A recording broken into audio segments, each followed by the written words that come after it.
barang siapa ikut membantu hajat dan urusan saudaranya, maka lebih aku cintai, kata Rasulullah, daripada iktikaf hamba tersebut di masjidku ini, di Masjid Nabawi selama 1 bulan. Assalamualaikum warahmatullahi wabarakatuh. Alhamdulillahirabbil alamin. Allahumma sholli ala sayyidina Muhammad wa ala ali sayyidina Muhammad.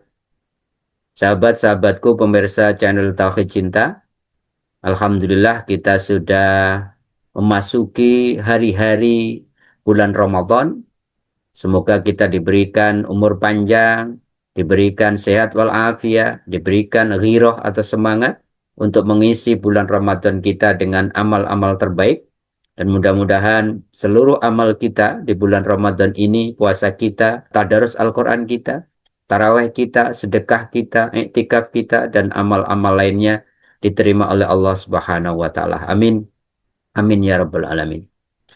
Salah satu manfaat dari ibadah puasa, selain latihan untuk kita bisa melawan hawa nafsu, selain latihan untuk menghidupkan muraqabah, kita merasa diawasi oleh Allah, ibadah puasa juga melatih kita untuk menumbuhkan jiwa sosial, punya empati sosial terhadap orang lain.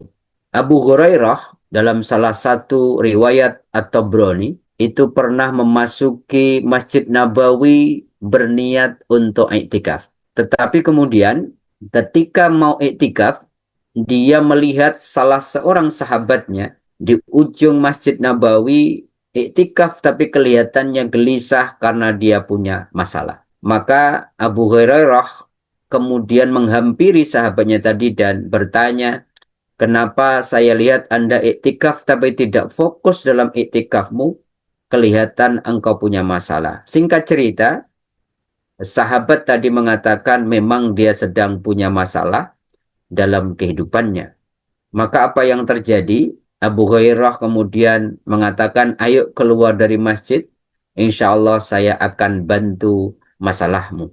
Sahabat ini kemudian bertanya dengan serius, "Seriuskah wahai engkau Abu Hurairah membatalkan iktikaf, niat iktikafmu demi untuk membantu diriku memenuhi atau kemudian mencari jalan keluar terhadap masalah-masalahku?" Abu Hurairah kemudian mengatakan, "Iya, saya yakin membatalkan iktikaf saya karena Rasulullah pernah mengatakan, barang siapa kemudian ikut cawe-cawe membantu hajat dan urusan saudaranya, maka ahabbu ilayya min an a'takifa fi hadal masjid, yakni Masjid Madinah Syahran. Maka lebih aku cintai," kata Rasulullah, "daripada iktikaf hamba tersebut di masjidku ini, di Masjid Nabawi selama 1 bulan." Maka riwayat ini memberikan kabar gembira kepada kita betapa kemudian punya jiwa sosial, membantu hajat orang lain. Bahkan Rasulullah mengatakan lebih Rasulullah cintai daripada iktikaf selama 1 bulan di masjid beliau. Maka Rasulullah pernah mengatakan, "Ahabbun nas ilallahi ta'ala anfahum linnas." Manusia yang paling dicintai Allah adalah yang paling punya nilai manfaat buat manusia yang lain. Wa ahabbul amalillahi ta'ala, dan amal yang paling dicintai Allah adalah sururun tudkhiluhu ala muslim. Engkau memberikan rasa gembira kepada hati orang-orang yang engkau temui. Au takshifu anhu kurbatan, atau engkau membantu kesusahannya. Au takdi anhu dainan, atau engkau membantu melunasi hutangnya. Au tatrudu anhu ju'an, atau engkau menghilangkan rasa lapar orang lain. Dan boleh jadi dengan hajat-hajat yang lainnya. Intinya apa? Kehadiran kita untuk membantu saudara-saudara kita itu ternyata bernilai tinggi di hadapan Allah. Bahkan Rasulullah mengatakan lebih baik dari iktikaf di Masjid Nabawi selama 1 bulan. Apa yang disampaikan oleh Rasulullah lewat riwayu At-Tabrani, lewat riwayat Baihaqi, bukan Abu Hurairah tapi yang membantu tadi Ibnu Abbas, Ini semua berbicara tentang empati, berbicara tentang peduli dengan kesusahan orang lain. Dan ternyata rasa empati ini bisa dilatih, saudara-saudaraku, lewat ibadah puasa. Dengan puasa, karena kita merasakan lapar dan dahaga, kita dilatih untuk, oh ya Allah, rasa lapar itu betapa tidak nikmat.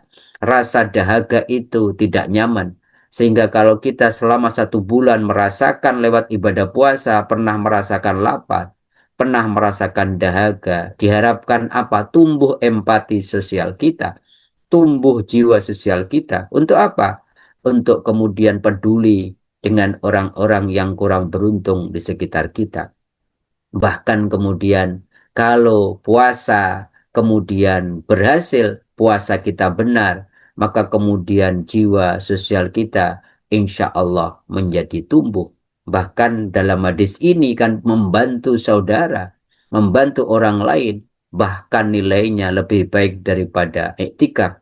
Maka tidak heran Ramadan selain identik dengan ibadah puasa, Ramadan identik dengan bulan Al-Quran, Ramadan juga identik dengan ibadah sosial. Rasulullah pun kemudian menjadi pribadi yang kemudian bersedekah itu luar biasa banyaknya di bulan Ramadan. Bahkan ketika ditanya Anas bin Malik, afdolu sedekati, kapan apa ibadah sedekah yang paling afdol?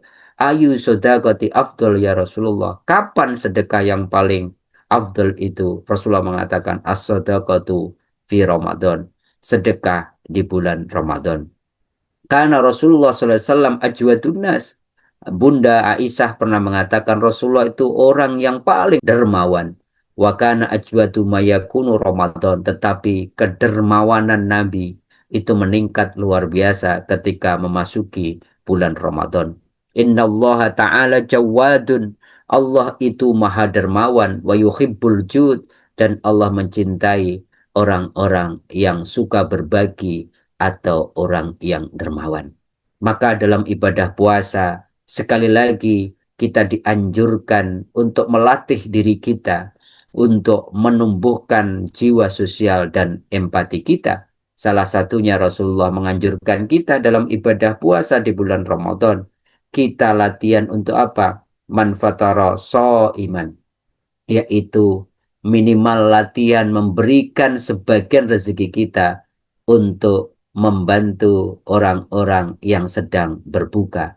Bahkan Rasulullah mengatakan barang siapa memberi buka kepada orang yang berpuasa, dia mendapatkan pahala yang sama dari orang yang berbuka tadi tanpa mengurangi sedikit pun pahala orang yang berpuasa tadi. Maka ini sejatinya latihan. Kalau sebulan kita sering berbagi, maka diharapkan di bulan-bulan selanjutnya jiwa sosial, empati sosial kita kemudian tumbuh semakin tinggi dan kita bisa pertahankan dan istiqomahkan. Allah sangat memuliakan orang yang peduli, orang yang kemudian ada untuk membantu hajat, keluh kesah, kesusahan sesamanya. Wallahu fi aunil abdi makanal abdu fi auni akhi. Allah selalu ada membantu hambanya ketika hambanya juga selalu ada membantu sesamanya. Memangkana fi hajati akhi. Barang siapa selalu ada untuk membantu hajat saudarana. Kanallahu fi hajati. Allah akan selalu ada untuk membantu hajat-hajatnya. Laisal mu'min alladhi yashba'u wa jaruhu jai'un ila jambi. Bukanlah mukmin yang baik, bukanlah mukmin yang sempurna kata Rasulullah. Orang mukmin yang kenyang perutnya, tetapi tetangganya lapar lambungnya karena tidak ada makanan yang dia bisa makan. Oleh karenanya, ayo kita jadikan ibadah puasa bukan sekedar kita menahan lapar dan dahaga, tapi sejatinya ibadah puasa melatih kita untuk apa? Punya empati, punya jiwa sosial, sehingga kita bisa merasakan betapa tidak enaknya lapar dan dahaga. Nanti pada akhirnya istiqomah tumbuh, kita menjadi orang-orang yang gelisah, yang tidak tenang kalau kemudian ada orang-orang di sekitar kita kemudian membutuhkan uluran tangan kita. Khairun nas anfa'um linnas, sebaik-baik manusia apabila kehadiran kita bermanfaat buat orang lain. Dan itu sekali lagi Allah tawarkan lewat latihan ibadah puasa selama bulan Ramadan ini. Mudah-mudahan ibadah puasa kita tahun ini melatih kita menjadi orang-orang yang punya kepedulian, punya jiwa sosial, sehingga pada titik akhirnya kita menjadi khairun nas anfa'um linnas, hidup kita bermanfaat buat orang-orang yang kita temui dimanapun mereka berada. Hidup kita manfaat, punya nilai barokah buat orang lain. Amin. Amin ya rabbal alamin. Sampai ketemu lagi dalam pembahasan yang lain. Wassalamualaikum warahmatullahi wabarakatuh. Assalamualaikum warahmatullahi wabarakatuh. Saya Tiwi bersama dengan segenap keluarga besar Tauhid Cinta Official bersama Pak Ustadz. Mari kita mengucapkan minal aidin wal faizin, mohon maaf lahir dan batin. Semoga kita semua bisa apa Pak Ustadz di lebaran ini? Bisa menjadi manusia yang kembali suci, Amin. terampuni dosa-dosa kita, dan insya Allah berubah menjadi pribadi yang lebih baik. Amin. Nah, untuk itu juga teman-teman, aku ingin menginformasikan bahwa Tauhid Cinta akan mengadakan kajian official pertama. Jadi teman-teman nanti hadir ya. Tunggu, kita akan share kapannya setelah Lebaran. Kita akan ngobrol-ngobrol bersama dengan Pak Ustadz juga, sehingga kita bisa belajar bersama agama dengan makna yang lebih mendalam, secara hakikat, secara makrifat. Terima kasih. Wassalamualaikum warahmatullahi wabarakatuh.